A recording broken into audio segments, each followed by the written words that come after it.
Hello and welcome to your daily dose of SirToshi's news.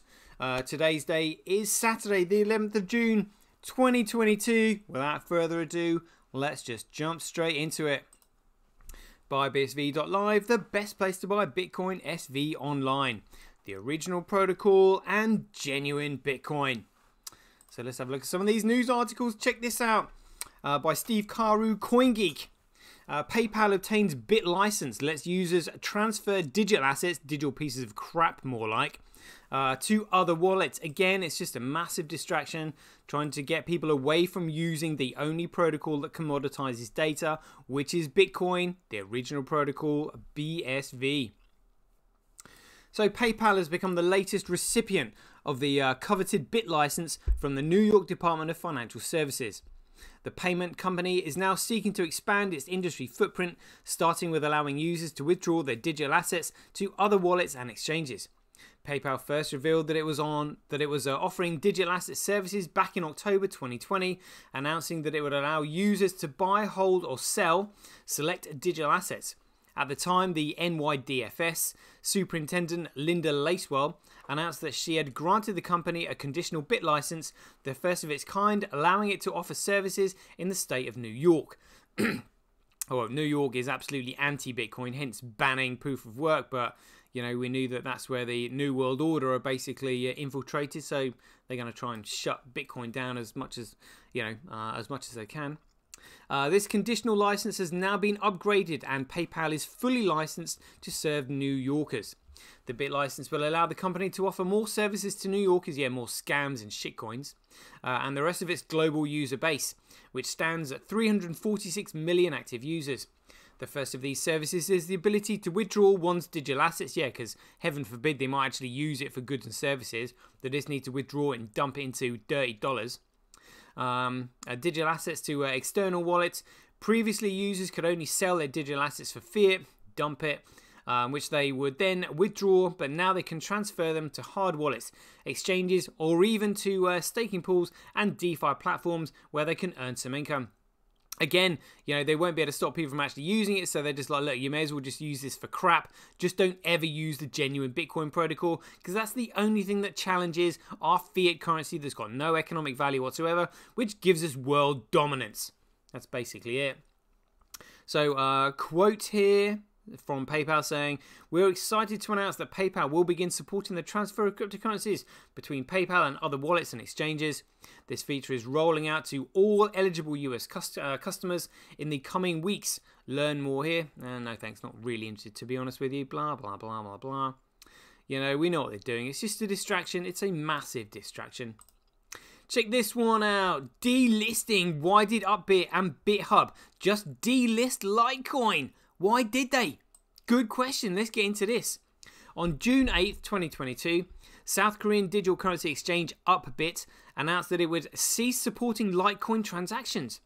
The move comes after the activation of the privacy feature, again that will be the anonymous feature, Mimblewimble, oh my god, and brings the total number of digital currency exchanges that have delisted Litecoin to 5, including major exchanges like Upbit and BitHub. Quotes here from 8BTC News. 5 major South Korean crypto exchanges, Upbit, BitHub, CoinOne, Corebit, and Gotpax, announced to delist Litecoin. Oh dear, oh dear. Why are Upbit, BitHub, and others delisting Litecoin? That's what we really want to know. In its announcement, Upbit cited that act on reporting and use of specific financial transaction information as its reason for delisting Litecoin. The act prohibits anonymous transactions.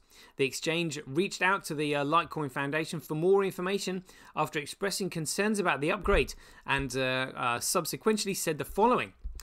We decided to terminate the transaction support for Litecoin LTC as it was determined that the optional function that does not expose transaction information included in the network upgrade corresponds to anonymous transmission technology under the Specific Financial Information Act. Again, anonymous transactions, nothing told the creator to account, a security offering, utterly worthless. In fact, Litecoin was the only one that actually followed the white paper. The only difference was that Charlie Lee started the network when he should have commoditized the starting point. Otherwise, it would have actually been a commodity, but now they can't even do that because they've anonymized the transactions, literally made it economically worthless. The exchange will end LTC transaction support on June 20th. It will mean that the cessation of support for things like airdrops, wallet upgrades and hard forks associated with Litecoin, and the automatic cancellation of all buy and sell orders on its trading platform. What is Mimblewimble? Sounds like a Mimblewimble Womble. Good grief. Mimblewimble, what a load of crap, is Litecoin's long-awaited privacy upgrade, anonymous upgrade, so it makes it useless. Its name after a well-known tongue-tying spelling in the Harry Potter story series. In it, the spell ties victims' tongues and stops them from revealing specific information. Ultimately, the goal of Mimblewimble is to make transaction information completely anonymous. Just a day after Upbit's announcements, Litecoin creator Charlie Lee talked it up on social media, speaking of how it would enhance Litecoin's scalability and make it more fungible. What does he care? He's out. He exit scammed the entire thing for 300 million. 300 million. Exit scammed it. He literally doesn't give a monkeys about Litecoin at all. He is holding none. And the excuse he gave was, oh, you know, I don't want to have any politics in this. Rubbish. You sell the shit that you created. You don't want it. Has Satoshi Nakamoto sold any of his Bitcoin? No. Has Charlie Lee sold all of his Litecoin? Yes. Massive exit scam. The issue has been resolved in version 0.21.21, 0.21.2.1. If your wallet was affected, you can use rescan blockchain 2265984 after upgrading your upgrading to recover any missing coins. Who cares? Who cares? More clueless nonsense from the anarchist utopians. Whether Lee and others who supported Mimblewimble were aware of the potential for delistings is unclear. However, they may have some explaining to do if exchanges in other large markets like the European Union delist Litecoin to avoid running afoul of similar regulations. Yet again, we have a clear example of how the naive idealism of people like Lee conflicts with the reality of law and the need for regulation and the need of regulated businesses. While Lee and his acolytes are focused on building untraceable electronic cash systems, again, you know, not cash systems if they're untraceable, that would allow terrorists, drug kingpins, and worse to operate with no fear of getting caught. Serious businesses like exchanges are focused on surviving financially and making a profit within increasingly regulated markets. Litecoin holders shouldn't be surprised to see similar delistings by other regulated exchanges, as the major economic and political powers like the European Union and the United States get to grips with how to regulate digital currencies and blockchain technology. With key players like the SEC, Gary Gensler vowing to end the Wild West era of industry, it will become increasingly clear that currencies like Litecoin and Monero have no future other than to act as underground railroads for cyber criminals. They just simply won't exist because only criminals would use it, so therefore you'd be identifying yourself as a criminal. You'd have to be a really stupid criminal to actually identify yourself as a criminal. That's pretty stupid. Meanwhile, blockchains committed to working within the law, such as BSV, the only one really, are seeing true enterprise adoption and the interest from major tech players like the IPv6 Forums founder, Latif Ladid. Serious developers and investors in the industry should ask themselves which blockchains and digital currencies are most likely to survive and thrive in an increasingly regulated world. If the actions of Upbit and BitHub and others are anything to go by, Litecoin won't be on that list. Oh dear. Oh dear. Yeah, check this out. This is why we need regulated, networks. FTC digital asset scammers have made off with $1 billion since 2021. Facepalm. Investors in the United States have lost over $1 billion to digital asset scammers since the start of 2021. A new report by the Federal Trade Commission has revealed the scammers defrauded over 46,000 victims, with the median amount lost standing at $2,600.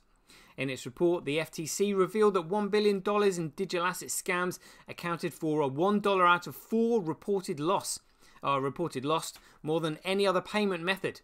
BTC announced for the highest losses at 70%, with Tether and Ethereum accounting for 10 and 9% respectively. In the digital asset world, the immutable nature of blockchain transactions is seen as one of its biggest strengths. However, the FTC believes that this was the key reason why there were so many scammers in the space. Crypto transfers can't be reversed. Once the money is gone, there's no getting it back, the watchdog stated. Well, you know, not unless you want to pay a large amount, and it's a large amount that went missing. Hence the settlement of the Bitcoin Association with Craig yesterday. You know, that's a huge leap forward. Social media was the biggest avenue scammers used to target their victims. Nearly half of their victims who reported losing money to scammers said it started with a post, an ad, or a message on social media. Instagram was the most popular at 32%. Really? With Facebook accounting for 26% of the scam reports, as WhatsApp and Telegram accounted for 9 and 7. Bogus investment projects were the most popular form of investment, with losses amounting to $575 million, far more than any other type of scam. These scams prey on investors' limited digital currencies understanding and experience, promising them lucrative returns. If you believe that crap, honestly, I just don't know what to say. Sometimes the scammers will let the victims withdraw a little profit to lure them in to invest more, and in other cases they will even have a fake platform through which investors can monitor their investment. After the bogus investment schemes, romance scams are a distant second, accounting for $180 million in reported losses. However, the median individual loss to these scams was much higher, standing at $10,000 in romance scams. Whoa, whoa. Given that investment scams are really driving this, it's very important for people to understand that any promises of huge returns or that your investment can be quickly multiplied are obviously scams. No return on a crypto investment is guaranteed. Emma Fletcher, the FTC senior data researcher who wrote the report, commented. Look at that. Investment-related fraud. $575 million. $500 million. And in 12 months, that's huge, isn't it? But you know, people just don't understand Bitcoin. That's why they need to get into BSV and have custodial wallets. That is it. This wouldn't happen if people use custodial wallets, particularly like Handcash. You don't even need your private keys anymore. You know, all right. 12 minutes. Let's just quickly look at this one. This was hilarious. The Yorkshire Post says Satoshi Nakamoto book claims mysterious Bitcoin creator is actually living in Yorkshire Village. You got to be joking. A new book has been published claiming that the mysterious creator of Bitcoin is actually a man living in South Yorkshire. Dear oh dear. No one knows who developed Bitcoin. That's wrong. We know who developed it. But the person or people who did go under the guise of Satoshi Nakamoto. Not very much is known about the mysterious figure, apart from absolutely everything. The fact that he's Craig Wright, computer scientist, everything else. How the Tulip Trust returned to him on the 1st of January 2020. Who alleged to have started working with Bitcoin in the late 2000s, but gave up at some point in 2010. He didn't. He just started working on IP. A number of people have come forward claiming to be the person behind the now infamous cryptocurrency, including a James Bilal Khan, who reportedly worked in IT for the NHS. Are you kidding me? Are you kidding me?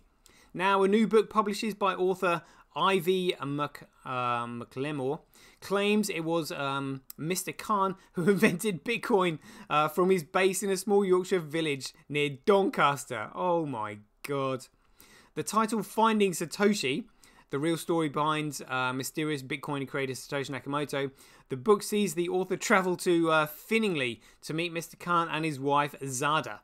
Ivy says this book is a non-fiction and 100% provably true. Unbelievable that people can print this crap. It says that the story is stranger than fiction account for an under-the-radar, little-known suspect, and suggests that finding Bitcoin's creator relies on information only Satoshi himself can provide. I think I might go and visit this guy. Say, yeah, all right, mate, explain this. He won't be able to. It describes Bitcoin as a digital-age mathematical miracle. No, that's wrong. Based on the fundamental concepts of freedom and trust. Yeah, nothing to do with SHA-256 there. Ultimately, it could lead to a separation of money and state and become as consequential to society as the invention of the wheel and the discovery of fire. That's true. A number of people have set out to find out who the mysterious Satoshi is, and many people may think it's not important. But as the book itself points out, with the price of Bitcoin continuing to rise, no, it's going down actually. Unlike any other asset in modern history, so does the relevance of finding the person who created it. Finding Satoshi, the real story behind the mysterious Bitcoin creator Satoshi Nakamoto, is available on Amazon. Oh, you don't say. Yeah, better plug that one. Honestly, what a load. I mean, that's quite funny, to be honest with you. Huh. Check this out. Armstrong tweets in public airing of Coinbase's internal discontent. Ooh. The petition was quickly removed and the number of signatures was not shown, but its a list of objections to the Coinbase status quo got a big reaction from the CEO. A disgruntled Coinbase employee identified only as OX58E3 created a petition on mirror.xyz on Thursday calling for the removal of the 3 company executives. The petition, titled Operation Revive Coin, yeah, I mean, it's down 80%, it's huge, has been taken down, but it was captured by the Internet Archive and other websites. Coinbase CEO Brian Armstrong responded to it at length on Twitter. Coinbase Chief Operating Officer Emal Chloe, Chief Product Officer SirToshi Chatterjee, and Chief People Officer LJ Brock were the targets of the call for removal of for executing plans and ideas that have led to questionable results and negative values. The author listed 8 of their failings in detail. They include unsuccessful Coinbase NFT platform, rescinding job offers to new employees, mismanagement, creating a toxic workplace, and apathy. The petition concluded, "We hope to find people who have had experience in the crypto space and can run such a company more responsibly." Oh dear, it's got no chance because it's selling worthless security offerings. Dear, oh dear. Centralized versus decentralized, as if they actually know this. Good grief. What are centralized networks? How do centralized networks work? It's commoditized. It's commodities versus securities. That is it. Honestly, I might actually have to go through this tomorrow just for lulz, really. See what they're talking about. Dear, oh dear. Let's have a quick look at the transaction volume. 17.7%. Come on the way up. CoinDance, look at that. We're now to 71.46%. Loving that. So remember, to get our sovereignty back, we either have a money used by the people to create government for the people, or we end up with a government that creates money to control the people. And a digital commodity money must have a fixed supply, economic competition in the form of proof of work, locked protocol so anyone and everyone can build, infinite scale so anyone and everyone can use it at the same time, and a chain of signatures for common accountability. There we go. Right, I hope you enjoyed the show. We'll leave it there. As ever, be aware, take care, stay safe out there, joy given, and I'll see you in the next one.